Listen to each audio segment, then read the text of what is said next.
après, c'est un appel d'offres, on n'est pas censé, quand on est au ministère de l'économie, en charge de l'énergie, favoriser une entreprise par rapport à une autre. Donc, on a lancé par exemple un appel d'offres de 100 MW pour l'éolien, un gros marché, avec une première phase pour la qualification. Et il y a une première entreprise française donc, qui a été qualifiée parmi les 3 premiers.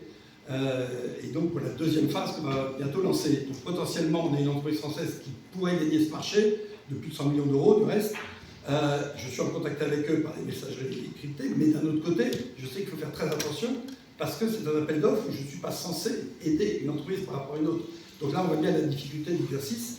Et alors l'initiative qu'on a prise, qui est peut-être un deuxième exemple, mais qui est lié, c'est de réunir au Kosovo pour la première fois toutes les entreprises françaises présentes, parce que ça n'avait jamais été fait, et notamment ce candidat pour le parc éolien. Et donc en juin, on a utilisé les locaux d'un Français qui a créé une fromagerie, un bar à fromage, donc un peu une start-up française. Et là, on a réuni 15 entreprises françaises. Et on m'a demandé, moi j'ai proposé, de présenter à ces entreprises la nouvelle phase de libéralisation du marché de l'électricité au Kosovo qui est rentrée en œuvre le 1er juin. Donc c'est un sujet un peu technique, mais qui intéressait toutes les entreprises qui donc maintenant ont le droit de faire jouer la concurrence alors qu'avant on était dans un système de monopole. Donc ça a bien marché. Et la particularité du Kosovo, c'est qu'on est un petit poste, donc il n'y a pas de conseiller économique, mais un attaché de coopération avec qui je travaille très étroitement. Mais lui, il couvre finalement les questions culturelles, de coopération académique, entreprise, un tas de trucs. Alors que moi, je suis plus sur les questions énergétiques et au sein du ministère de l'économie. Et deuxièmement, le service économique régional est basé à Belgrade, en Serbie. Et comme vous savez, le Kosovo et la Serbie ne s'entendent pas, donc on ne va pas en Serbie, quoi, en gros.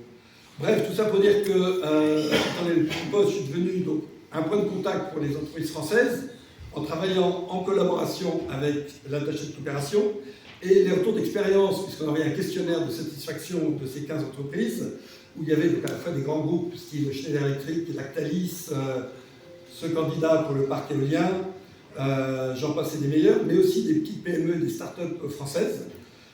Et le retour a été bon, et on a décidé d'organiser en novembre prochain un French Business Day. Donc ça, c'est notre prochaine initiative, dans laquelle moi je serai moteur, si vous voulez, pas tout seul, avec l'ambassade, bien évidemment. Et on s'est dit, c'est peut-être le meilleur moyen d'arriver à fédérer les entreprises françaises, et puis de présenter aussi l'offre française au microcosme kosovar, de manière à faciliter tous les différents contacts. Et donc voilà un exemple précis quoi, dans le rôle d'ensemblier, alors pas tout seul, mais je viens avec la coopération.